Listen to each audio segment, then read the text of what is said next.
Hello, class 9th. You can see the heading of the lesson very clearly.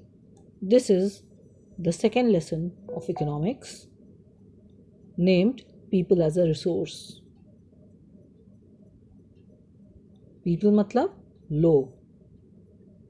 तो human resource या मानव संसाधन, जिसको आप हिंदी में कह सकते हैं मानव संसाधन. This is the title of the lesson.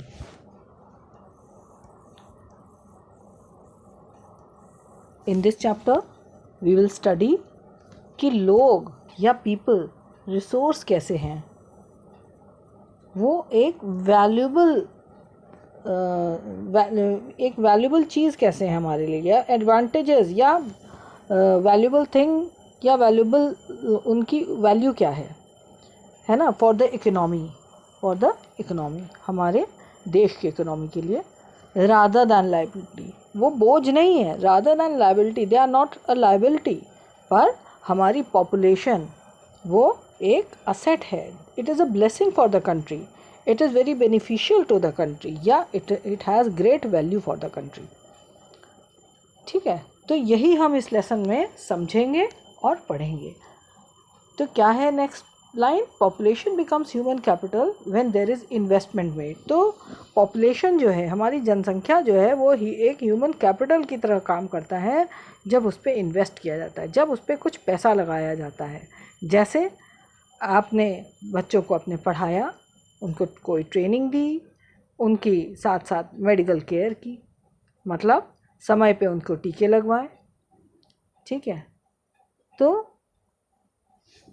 This is what we will study in this lesson कि इन्वेस्टमेंट से हमारा रिसोर्स जो है, पीपल जो हैं, लोग जो हैं, वो क्या बन सकते हैं.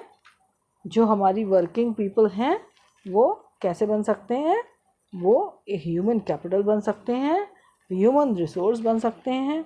हमारे ग्रॉस नेशनल प्रोडक्ट में वो बढ़ोतरी कर सकते हैं, कंट्रीब्यूशन दे सकते हैं अपनी. ठीक है, हम लोग positive side of human resource देख रहे हैं ऑफ लार्ज पॉपुलेशन, कि यदि हमारे देश में ज़्यादा जनसंख्या है, ये ज़्यादा पॉपुलेशन है, तो वो हमारे लिए कैसे बेनिफिशियल हो सकती है, ना कि नेगेटिव साइड. देखो, नेगेटिव साइड्स तो बहुत इजी होती है देखनी किसी भी चीज़ की. तो negative sides of growing population बहुत ढेर सारी हैं. जैसे अगर हमारी जनसंख्या ज़्यादा होगी तो हमारी फूड की कमी आ जाएगी, फूड स्कैर्सिटी हो जाएगी. एक परिवार में अगर ज़्यादा बच्चे हैं और अगर उसमें आय कम है, उनकी अर्निंग कम है, तो वो बच्चों को अच्छे से पढ़ा लिखा नहीं सकते हैं. 2-3 बच्चों को एक साथ बुखार आ रहा है, अगर 4 बच्चे हैं उनके घर में, तो एक बच्चे को डॉक्टर को दिखाया, बाकी दोनों बच्चों को वही सेम दवा दे दी लाके बाज़ार से. क्यों? क्योंकि आप डॉक्टर के पास लेके जाओगे तो उसकी फ़ीस होएगी.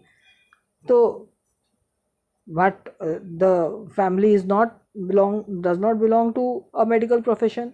तो जब मेडिकल प्रोफेशन में नहीं है और उसने वही सेम दवाई दे दी, क्या पता उसका रिएक्शन हो जाए दूसरे बच्चे पे, क्या पता उसकी प्रॉब्लम्स सेम ना हो जो आपने वही दवाई दे दी. तो बढ़ती जनसंख्या की तो बहुत ढेर सारी हमारे पास समस्या हैं.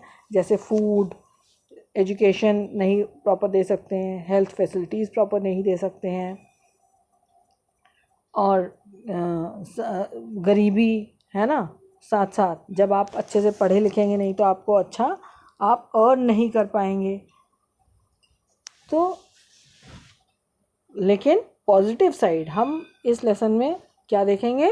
We will see the positive side of population, कि अगर हमारे यहाँ ज़्यादा पॉपुलेशन है तो हम अगर उसको स्किलफुल बनाएं और उसको काबिल बना दें, तो वो हमारे देश के लिए क्या हो सकता है? असेट हो सकता है, एक वैल्यूबल रिसोर्स हो सकता है. So now let's begin the lesson.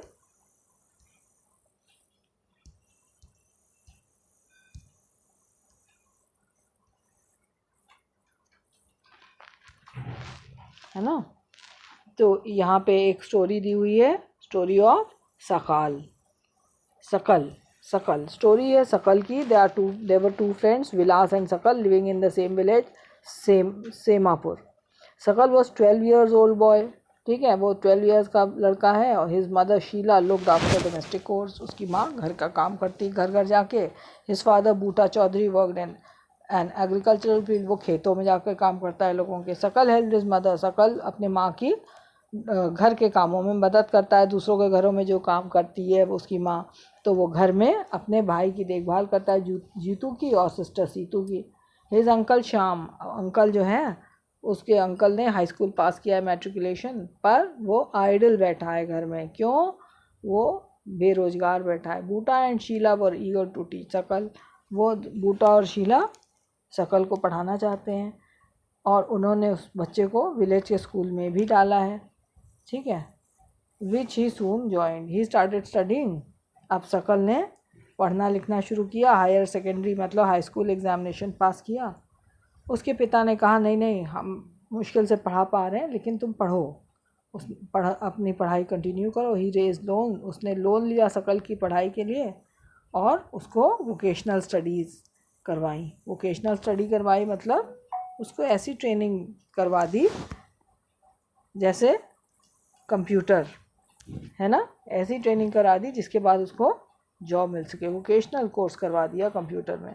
सकल मेरिटोरियस स्टूडेंट था, मेरिटोरियस मतलब पढ़ने लिखने में अच्छा था और interested in studies from the very beginning, और उसने बड़े ही जोश से अपनी कोर्स कंप्लीट किया और उसको जॉब मिल गया एक प्राइवेट फर्म में। उसने एक सॉफ्टवेयर भी डिज़ाइन किया। इस सॉफ्टवेयर से उसकी सेल उसके फॉर्म की बढ़ गई, बॉस बड़ा खुश हुआ और उसको प्रमोशन मिल गया। तो ये हुई सकल की कहानी। तो देखो जो बॉक्सेस में है ये, these are very nice little stories to understand the lesson, ठीक है। तो इसको पढ़ना ज़रूरी है, जो पिक्चर्स है उनको भी देखना ज़रूरी है। अब एक और स्टोरी इन्होंने छोटी सी बताई है विलास की। विलास एक 11 ईयर बॉय है, वो सकल के ही विलेज में रहता है। विलास के फादर महेश फिशरमैन है, लेकिन वो मर गए हैं जल्दी जब वो 2 साल का था। हिज मदर गीता फिश बेचती है और फैमिली को फीड करती है। फिश खरीद के लाती है लैंड ओनर्स पॉन्ड से और मंडी में बेचती है जाके, और केवल 150 रुपये पर डे कमा पाती है। विलास बिकम्स अ पेशेंट, विलास को जोड़ों के दर्द की बीमारी हो जाती है। His mother could not afford to take him to the doctor, क्योंकि वो गरीब है इसलिए वो डॉक्टर के पास नहीं ले जा पाती है, ना ही स्कूल में डाल पाती है, और ना ही विलास जो है पढ़ने लिखने में इंटरेस्टेड है। वो अपनी माँ की हेल्प करता है कुकिंग में and also looked after his younger brother Mohan. After some time माँ भी बीमार पड़ जाती है और उसकी कोई देखभाल करने वाला नहीं है। There is no one in the family to support, कोई सपोर्ट करने वाला नहीं फैमिली। विलास जो है उसको मछली बेचनी पड़ती है अपनी माँ की तरह, और वो बहुत थोड़ा पैसा कमा पाता है। अब आगे देखो क्या कहानी हुई इनकी।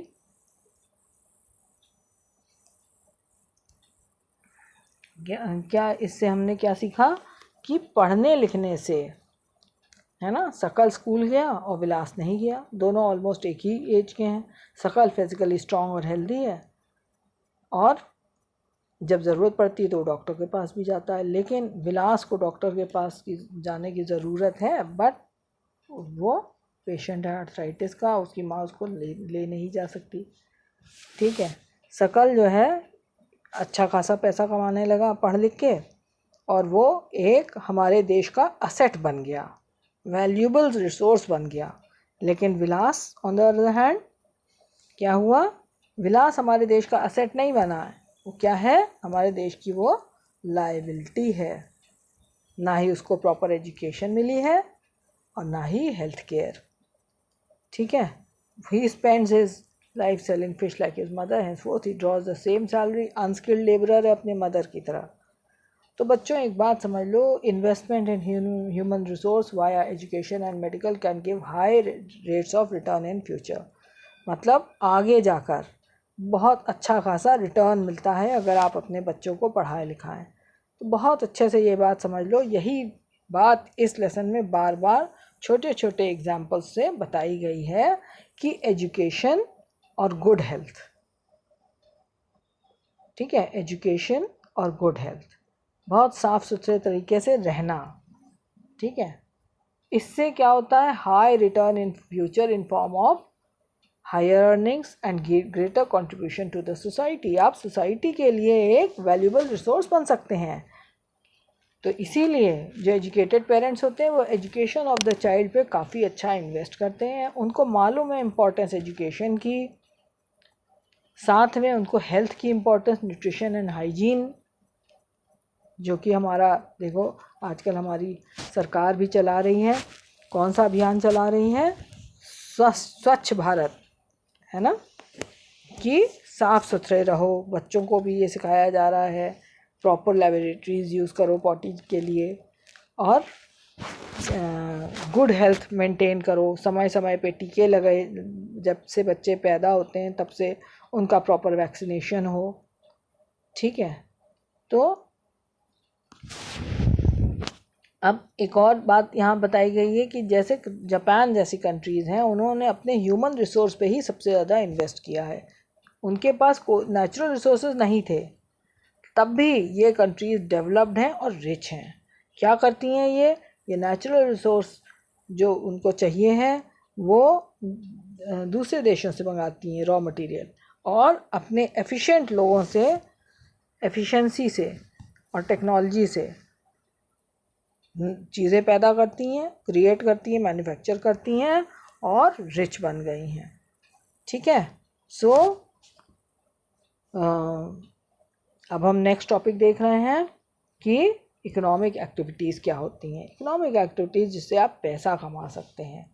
ठीक है, economic activities by men and women. तो इन्होंने वेरियस इकोनॉमिक एक्टिविटीज़ को क्लासिफाई किया है 3 सेक्टर्स में, primary, secondary and tertiary. Primary sector ये बहुत इम्पॉर्टेंट है, ये क्यों, क्योंकि इसमें इकोनॉमिक एक्टिविटीज़ के बारे में बताया है, प्राइमरी, सेकेंडरी और टर्शरी। प्राइमरी सेक्टर, देखो ये आंसर है, ये primary sector includes agriculture, forestry, animal husbandry, fishing, mining, quarrying. ठीक है, what do you mean by primary sector, एक क्वेश्चन वेरी शॉर्ट का लिख लेना। दूसरा, what do you mean by secondary sector और examples. Manufacturing is included in the secondary sector, trade, transport, और क्या है, trade, transport, communication, banking, education, health, tourism, ये है टर्शरी सेक्टर में। ठीक है, अच्छा, don't write in your answer copies, I will send you the question answers. कोई कुछ लिखो मत, बस समझ लो। तो क्या है, the activities in this sector, जो टर्शरी सेक्टर में गुड्स और सर्विसेज प्रोड्यूस करती हैं, production of goods and services. ठीक है, ये सभी इकोनॉमिक एक्टिविटीज़ कहलाती हैं, क्योंकि इकोनॉमिक एक्टिविटीज़ मतलब वो वाली एक्टिविटीज़ होता है जिससे आप पैसा कमाते हो, जिससे आपको प्रॉफिट होता है। ठीक है, so you have to read the lesson very nicely, properly. ठीक है, अब उसके बाद here another story coming up. So that's all for today. We have studied till here. That's all for today, children. Next we'll continue in the next video. Thank you for today.